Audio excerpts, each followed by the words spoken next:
बिस्मिल्लाहिर्रहमानिर्रहीम। अस्सलाम वालेकुम दोस्तों, उम्मीद करता हूँ आप खैरियत से होंगे। वेलकम करता है आपको अपने यूट्यूब चैनल वन न्यूज़ में। दोस्तों नई अपडेट के साथ दोबारा हाजिर हुए हैं। तो अपडेट शुरू करने से पहले एक रिक्वेस्ट है, हमारा चैनल सब्सक्राइब करें, बेल आइकन प्रेस करें, चैनल को लाइक करें, सफ़ेद आइएगा कि न्यू आने वाली वीडियो का नोटिफिकेशन आप लोगों तक पहुँचकर हमारा साथ जुड़ा रहेगा। जैसा कि आप लोगों को मालूम है कि दुबई की 7 रियासतें, इन 7 रियासतों में से जो भी नई अपडेट आती है तो सबसे पहले हम अपने चैनल पर अपलोड कर देते हैं, ताकि हमारे प्यारे व्यूअर जो हमें देखते हैं, जो हमें सुनते हैं, उन तक बात पहुँच जाए।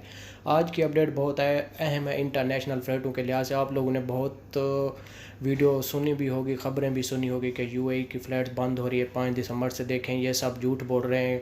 आपको हम सच बात बता रहे हैं कि कोई यूएई की फ़्लाइट बंद नहीं हो रही, ना पाकिस्तान के लिए ना इंडिया के लिए। आप परेशान ना हो, क्योंकि एक केस आया था कोरोना का, जो नया कोरोना आया है उसका, लेकिन यूएई ने नहीं उस कंट्री पे पाबंदी लगाई है। लेकिन अभी पाकिस्तान और इंडिया के लिए कोई ऐसा इशू नहीं है और ना ही फ़्लाइट्स बंद होगी। और पाकिस्तान के लिए 55% डिस्काउंट पर टिकटें मिल रही हैं, यानी कि 1 जनवरी तक आप ले सकते हैं पाकिस्तान से यूएई के लिए जाने के लिए, या इंडिया से यूएई के जाने के लिए आप लोग 50%